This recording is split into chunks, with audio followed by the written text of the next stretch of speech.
priatelia, naša krajská súťaž pomaly, ale iste končí. Po celý deň v Tepliciach mladé dievčatá, učnice si merali svoje schopnosti, zručnosť i šikovnosť v módnosti účesov i odievania. A tak dovolte, aby som požiadal dievčatá o finále. Prosím, nech sa páči.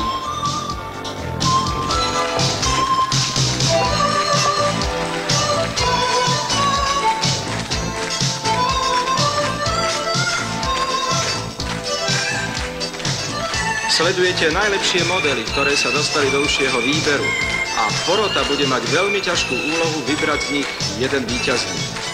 Ako sami vidíte, predvádzané modely sú jeden krajší ako druhý. Každý z nich by potešil nejednu mladú ženu či dievčinu. To je aparatúra. Prajú mizerne, ale počuješ ten sound? S takou by sme to zvládli aj my. A to fárák. To by sa nám...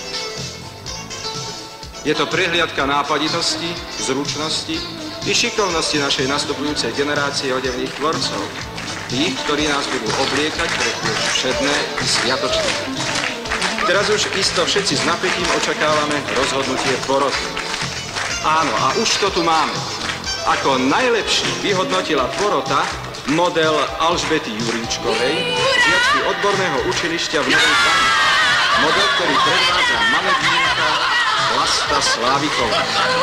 Tento ružový overall si iste získal sympatie nás všetkých svojou sviežosťou a mladistvým zjavom. No a takisto si podľa potlesku získala priazeň aj sympatická modelka.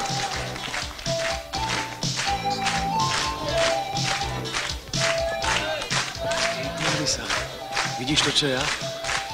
Dobrá kočka. Poznáš ju? Čo?